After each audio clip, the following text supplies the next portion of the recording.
Hello, and welcome to another episode of the Cess Talks Sports BWISE Sports Podcast, where we break down the intersection of sports, race, gender, and culture through the lens of politics. I'm your favorite auntie with Uncle Tendency, Cess, with our co-host, Political Lil, and today we have a powerful episode for you. We're diving into a fascinating and timely topic inspired by Essence Magazine's December 11th article, Young, Gifted, and Paid. Coco Gauff is 2024's highest paid female athlete. At just 20 years old, Coco has risen to global superstardom, not only dominating the tennis court, but also breaking financial records as the highest paid female athlete in the world. That's right, the world. Gauff is also Times Magazine's 2024 Woman of the Year. Gauff dedicated her award to the monumental figures in her life, namely tennis players Venus' Serena Williams, former First Lady Michelle Obama, and her grandmother, who she says was the first Black woman to integrate the Delray Beach school system in Florida, as inspirations. But as monumental as this achievement is, it doesn't come without its challenges. In this episode, we'll discuss not only Coco's incredible marketability and the barriers she shattered, but also the systemic racism, media bias, and political mechanisms within the sport of tennis that have sought to hold her back. Barriers faced by her predecessors like Venus and Serena Williams as well. And joining me today to unpack all of this is my guest host, BWISE Sports commentator, the one who brings us the political perspective on Black women in sports. Political Lil, thanks again for joining the show and bringing us the real deal. Oh, thanks so much for having me. I'm thrilled to be here because let's keep it real. This is such an important conversation. Coco Gauff is not just a phenomenal athlete. She is a symbol of what is possible when you combine talent, drive, and cultural impact. But as you said, the journey for Black women in sports, and specifically in tennis, has never been easy. We've seen this story before. Success doesn't always shield Black women athletes from the intense scrutiny, double standards, and outright racism that they often face. Today, I'm excited to break this all down for you, and I hope the listeners will walk away with a better understanding of just how much work goes into breaking barriers and how much systemic change is still needed. Absolutely. And that's what today's episode is all about. We're going to start by looking at the Essence article itself, how it highlights Coco's incredible achievements and marketability, and then zoom out to examine the larger picture. We'll talk about the systemic racism embedded in the sport of tennis, the media bias that creates harmful narratives, and even the political mechanisms designed to keep athletes like Coco from fully thriving. But we're not stopping there. We're also talking about inspiration, how Coco Gauff is reshaping what it means to be a cultural icon, and how she's paving the way for the next generation of Black girls to dream bigger, reach higher, and stand taller. That's right. We're going beyond the headlines today, pulling back the curtain on the sport world to explore the real dynamics at play. And honestly, I'm just so inspired by Coco. She's showing us what it means to succeed in the face of adversity while staying true to herself. Couldn't agree more. So grab your headphones, settle in, and get ready for an in-depth, unfiltered conversation on Coco Gauff, her place in history, and the fight for equity in sports. Let's get into it. If you're just tuning in, we're diving into an incredible topic today, the groundbreaking achievements of Coco Gauff, highlighted in Essence Magazine's recent article titled Young, Gifted, and Paid. Coco Gauff is 2024's highest paid female athlete. Let me tell you, this article is an absolute celebration of Coco's rise, not just as a tennis prodigy, but as a global superstar and cultural icon. It's about more than just numbers. It's about what she represents for Black women in sports, in business, and on the world stage. And I'm so excited to have Be Wise here with me today to break it all down. Welcome again, Political Lil. Oh, thanks again for having me. I've been waiting for a chance to talk about this article because let's be honest, Coco Gauff is that girl. At just 20 years of age, she's already made history as the youngest American to win the U.S. Open since Serena Williams. And now she becomes the highest paid female athlete in the world. It's huge, and it's a testament to her talent, resilience, and the way she's stepping into her power both on and off the court. Absolutely. Coco Gauff has had a stellar season, highlighted by her victory at the 2023 U.S. Open. This win marked her first Grand Slam singles title, making her the youngest American to win the U.S. Open since Serena Williams in 1999. Gauff also advanced to her first semifinal at the Australian Open earlier in the year in 2023. In addition to her single success, Gauff secured major victories in 2024. WTA Finals, she won the prestigious WTA Finals in Riyadh, securing her first title at this event. Gauff triumphed in Beijing, further cementing her strong performance in the latter half of the season, and she also claimed her first Grand Slam doubles title at the French Open. Partnering with Katerina Sinikova, she was named Time Magazine's Woman of the Year in March of 2024. These victories helped Gauff continue her upward trajectory in the rankings, closing the year with the top 3 position globally. And let's not forget her endorsements. Brands like New Balance, Rolex, and Berea Pasta have recognized her star power. With a whopping 25 million in off-court earnings alone this year, she's officially surpassed the biggest names in tennis, including Naomi Osaka and Serena Williams. That's groundbreaking. It is, but what stands out to me about the Essence feature is how it frames Coco not just as an athlete, but as a cultural icon. This is about more than her athleticism. It's about her becoming a symbol of excellence, especially for young black girls who might see themselves in her. And can we talk about her major? It is the Essence chose to spotlight her in this way. This is a magazine that has always celebrated black women. And by putting Coco on the platform, they're solidified her status as someone who's not just playing the game, but changing. Yes, Coco's rise feels like a moment for all of us. It's not just about her success, it's about how she's redefining what success looks like for black women in spaces where we've historically been underrepresented or undervalued. And this article doesn't shy away from showing that. It highlights her grace, her strength, and her undeniable impact on the sport of tennis and beyond. I can't wait to get into how this fits into the larger conversation about marketability, systemic racism, and inspiring the next generation. Political Lil, are you ready? Let's do it. There's so much to unpack. And I think this is going to be an eye opening conversation for our listeners. All right, y'all. We're diving into Coco Gauff's meteoric rise and everything it represents, not just for her, but for black women in sports. Now, in this segment, we're going to tackle one of the most persistent myths in sports: the idea that black women athletes are not marketable. This narrative, this is a narrative that's been used for years to justify giving black women fewer endorsement opportunities, smaller paychecks, and less visibility. But Coco said, "Not today." The myth that black female athletes are not marketable to a mainstream audience is rooted in historical biases and systemic racism in sports and society. This stereotype has hindered sponsorship opportunities and media visibility for black women in sports. But recent successes like Coco Gauff's earnings and achievements in tennis, the rise of prominent basketball players, and track and field stars are debunking this myth. Here's an analysis of the origins of this myth and its perpetuation and how it's being disproved in tennis, basketball, and track. Historically, black women in sports were often stereotyped as aggressive, overly physical, or lacking femininity. This narrative made companies hesitant to associate their brands with black female athletes, fearing they wouldn't resonate with mainstream audiences. Black athletes were excluded from early professional leagues and top tier competitions, limiting their visibility. Even as they began to break barriers, they received fewer resources, less coaching, and minimal media exposure compared to their white counterparts.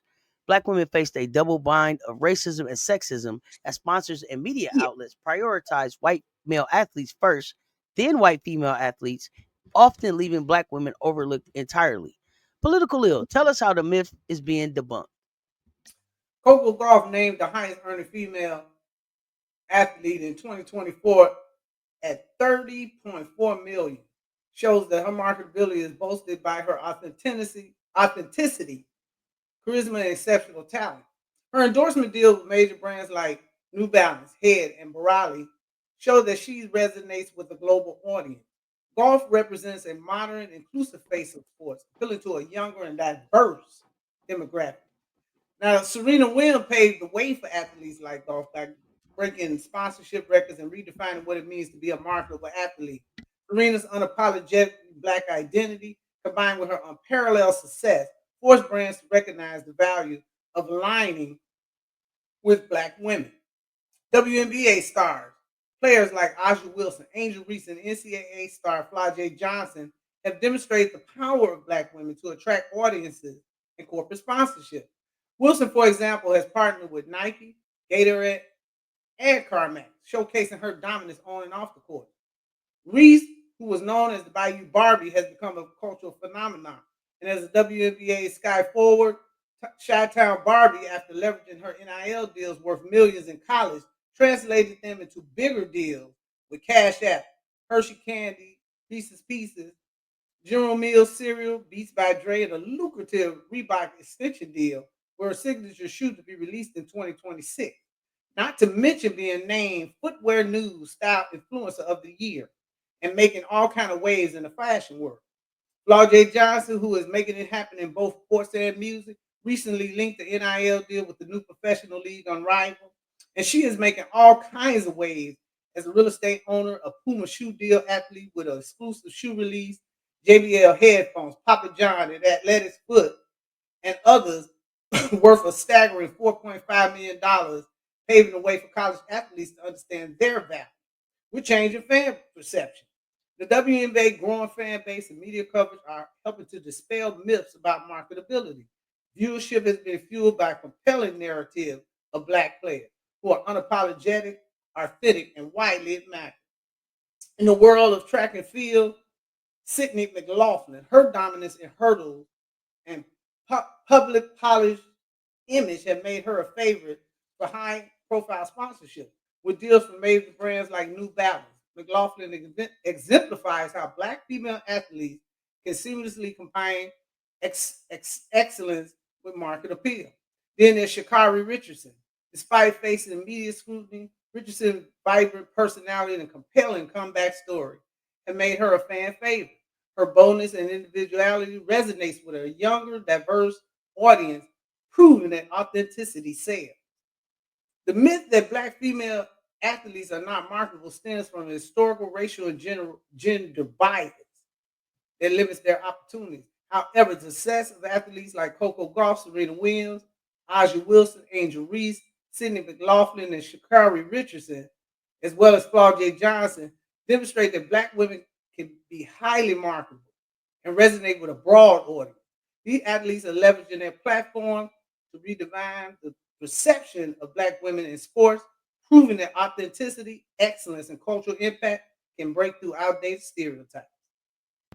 Political Ill. Let's start with the article. What stood out to you about how Essence highlighted Coco's brand partnerships and her 25 million in off the court earnings this year? What stood out to me is how Coco partnerships aren't just about her being a great athlete, they're about her authenticity. She partnered with brands like New Balance, Rolex, and even Barrel Pasta, and each one feels like a natural fit. It's not just about slapping her face on the product, it's about her representing excellence, hard work, and a new era of what a superstar looks like. What's powerful is that Coco's success directly challenges that old narrative about black women athletes not being marketable. She's proven not only that they're marketable, but they're also profitable.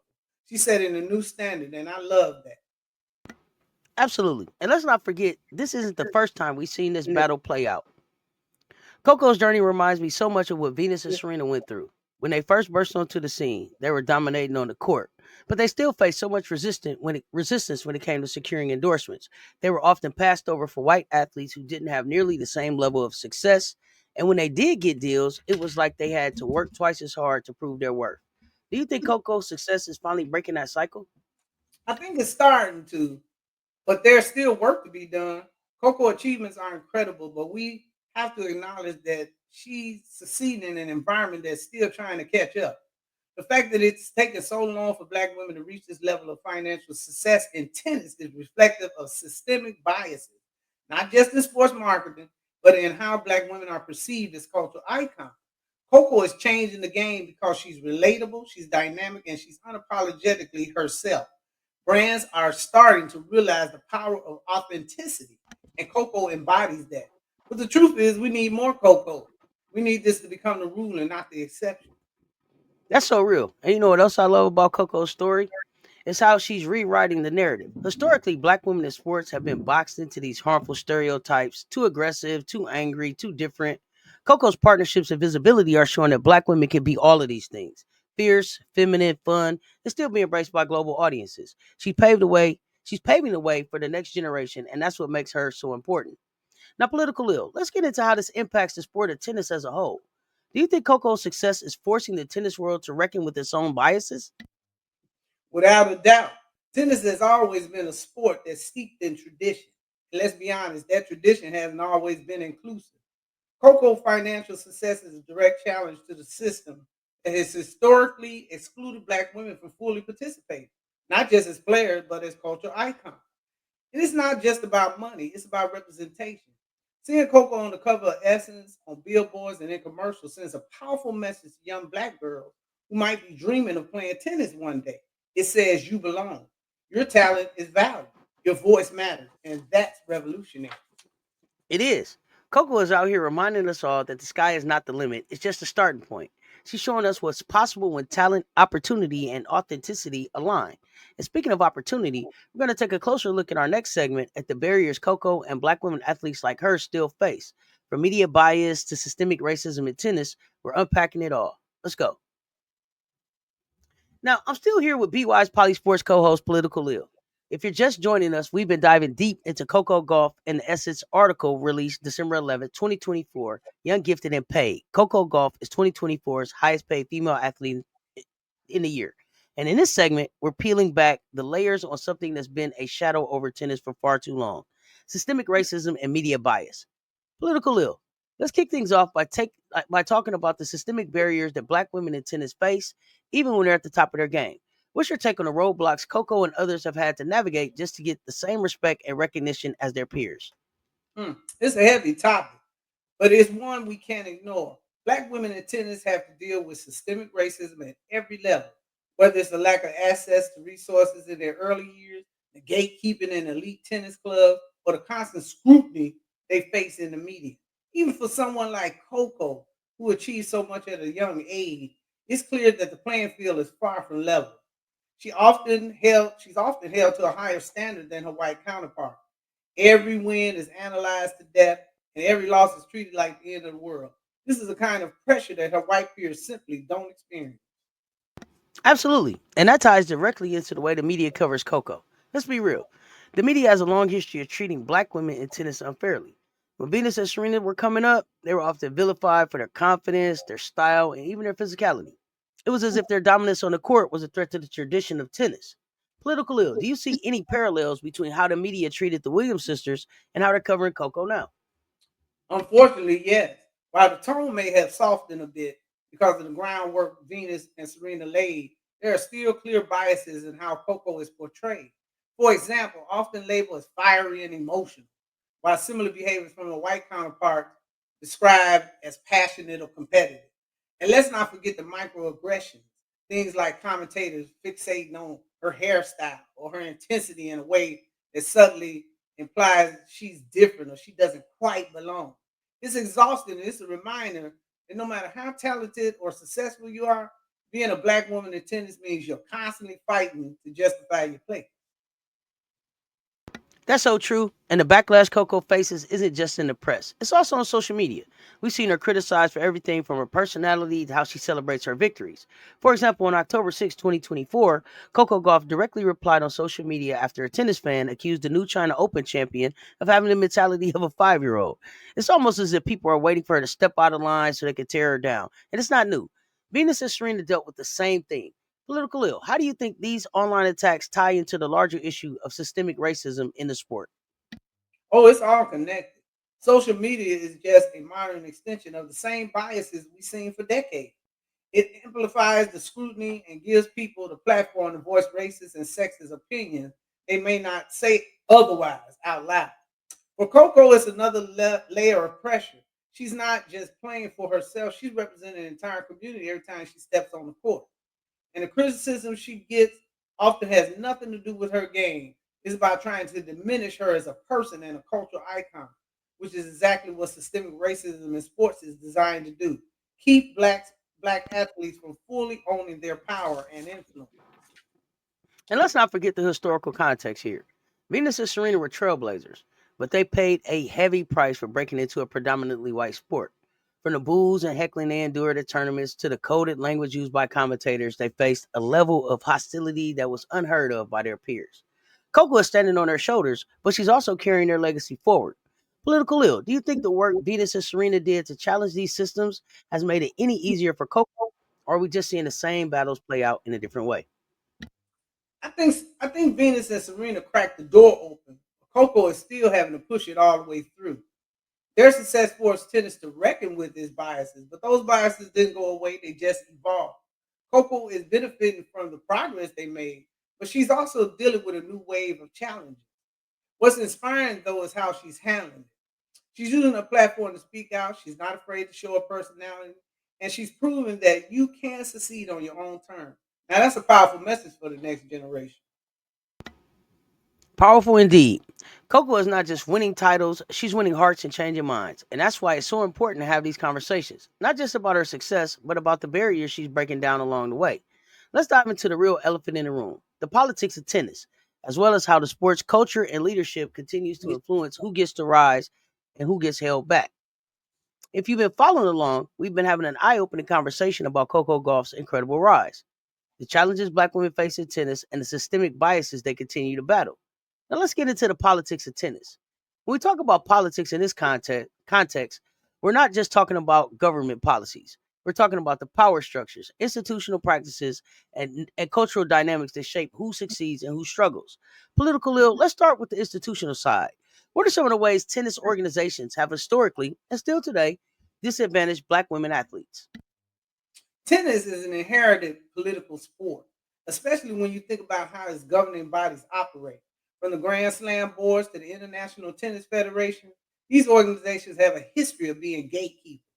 For example, the lack of representation in leadership position means that policies are often designed without any consideration for the unique challenges black women face, whether it's the allocation of resources, scheduling of matches, or even dress code enforcement. These rules are often stacked against players like Coco. And then there's the issue of wild card entry or tournament seeding, which can be subjective. These decisions can make or break an athlete's career. And historically, we've seen them used to give certain players an edge, while other, often black players, are left to climb a steeper hill. Exactly. Now let's talk about the pay gap for a moment. Tennis is one of the few sports where women can earn as much as men at the top levels, thanks to equal prize money in the Grand Slams. But that equality disappears when we look at the broader ecosystem. Political ill, how do sponsorships and endorsements play a role in perpetuating inequality? They're a huge part of the problem. Sponsorship and endorsements are where most athletes make their money, but the way they're distributed is anything but equal. Brands often favor athletes who fit a certain image, traditionally white, conventionally attractive, and non confrontational.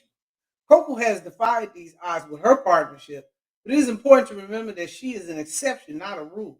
The Williams sisters faced the same issue early in their careers. Despite being dominant on the court, they struggled to secure deals on par with less accomplished white counterparts. For example, Maria Sharapova consistently out-earned Serena Williams in endorsement, even though Serena was winning more titles and had far greater cultural impact. This disparity is a direct result of the politics of marketability, who brands think their consumers want to see. And it's not just about the number of endorsements, it's also about the value of those deals. Coco's recent deals with New Balance, Berea, and Rolex are groundbreaking. But let's not forget the scrutiny she faced when she started landing these partnerships. Some people question whether she deserved them, as if her accomplishments weren't enough to justify her success. Political ill, do you think this is tied to the same old narrative that black women have to work twice as hard to get half as much? Absolutely. It's the same story in a different era. The politics of tennis and sports in general are designed to make black women prove themselves over and over again. Even when they break through, they're often dismissed as exceptions instead of being celebrated for what they are, trailblazers. Coco's success is forcing brands and tennis organizations to confront their biases. But that doesn't mean these biases are disappearing. It just means they're evolving and we have to stay vigilant and calling them out. That's why these conversations are so important. By shining a light on the politics of tennis, we can start to dismantle the structures that hold players like Coco back and prevent others from following in their footsteps. Let's wrap things up by looking ahead and thinking about how Coco's journey can inspire the next generation of black women in tennis, and what can all of us do to support them. Welcome back to the Be Wise Poly Sports podcast. So far, we've had an incredible discussion about Coco Gauff's rise to becoming the highest paid female athlete in 2024, the systemic challenges she's overcome, and the politics of tennis. Now, let's close this conversation on a high note. Coco's success is about more than just what she's achieved on the court or in her bank account. It's about the door she's opening for the next generation of black girls in tennis and beyond. Political ill. Let's start with this. How do you see Coco Gauff setting a new standard for black excellence in tennis? She's rewriting the script, Auntie said. Coco isn't just a tennis star, she's a cultural icon.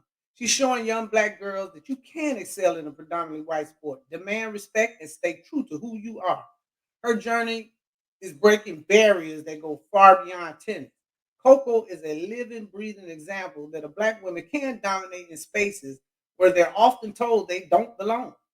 From her poise on the court to her advocacy off the court, she's setting a new gold standard. She is, and I love how intentional she is about her image and her message. Coco's not just about winning matches, she's about creating a legacy. I've read stories about young girls looking up to her, seeing her as proof that they can dream big in tennis. Political Lil, have you come across any examples of this ripple effect in action? Absolutely. Just look at the spike in youth tennis enrollment among black girls since Coco burst onto the scene. I recently read about a 10-year-old from Atlanta who told her parents she wanted to be the next Coco Gauff. That's the power of representation. When these young girls see Coco smashing records, signing deals, and doing it all with confidence and grace, it plants a seed. It tells them that they too can reach those heights. And it's not just in tennis. Coco influence is inspiring girls to aim high in whatever field they choose. Exactly. And it's not just about inspiring dreams, it's about showing these girls how to navigate the challenges that come with them. Coco's success hasn't been handed to her. She's worked for it, fought for it, and stayed resilient in the face of criticism. What lessons do you think the next generation can take from Coco's story, Perlu? First, resilience. Coco's ability to rise above the noise and focus on her goals is something every young girl can learn from. Second, authenticity. She's shown that you don't have to compromise who you are to succeed in spaces that weren't built for you. And third, the importance of support system. Coco family has been instrumental in her journey, and that reminds us all that no one achieves greatness alone. Whether it's family, mentors, or strong community, having people in your corner makes all the difference. Such important lessons. And speaking of community, it's also on us, the fans, the media, and the larger tennis world, to ensure that the next generation of black girls has even more opportunities than Coco did. What do you think are some ways we can support this movement? For one, we can invest in tennis programs that make tennis more accessible to underprivileged communities. Second, we also need to celebrate and amplify the voices of black athletes, not just when they're winning, but throughout their journey. And let's challenge the system that holds them back, whether it's calling out unfair media narratives, advocating for equal funding, or supporting brands that uplift diverse athletes. It's all about the ecosystem where more Cocos can thrive. Thank you so much for sharing your insights today. Before we wrap up, do you have any final thoughts on Coco's legacy and what it means for the future of tennis? My final thought is simple. Coco Gauff is proof that change is possible. She's not just playing tennis, she's changing the game. And I think her greatest legacy will be the countless young girls who see her and say, that can be me. Amen to that. Coco Gauff is inspiring a generation, and we can't wait to see what the future holds, not just for her, but for all the young women following in her footsteps. Wow, what a powerful and thought provoking discussion we've had today. From exploring Coco Gauff's rise to becoming 2024's highest paid female athlete to unpacking the deep rooted systemic issues in tennis.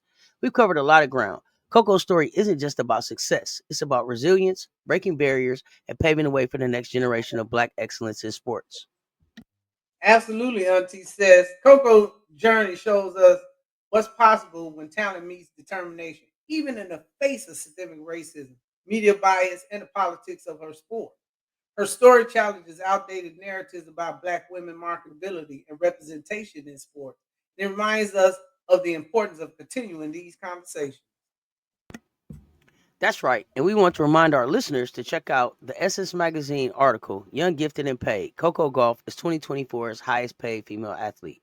It's a must read that dives deeper into her achievements and the broader implications for sports and culture. Let this inspire you to reflect on the themes we discussed today. And if you're as passionate as we are about the intersection of sports, race, and politics, make sure you tune in for future episodes of the Cess Talks Sports BWISE podcast. We'll be tackling more hard hitting topics, celebrating trailblazers, and continuing to collaborate with brilliant voices like Political Lil. Big things are on the horizon. Thank you, Political Lil, for your insightful contributions as always. Thank you for joining us on this episode of Cess Talk Sports and BWISE Poly Sports Podcast. If you enjoyed today's discussion, don't forget to like, share, and subscribe to the channel. And remember, sports are never just about the game, it's about the stories we tell and the change we create. Until next time, stay wise and stay engaged. This is Auntie Cess and Political Lil signing off. Take care.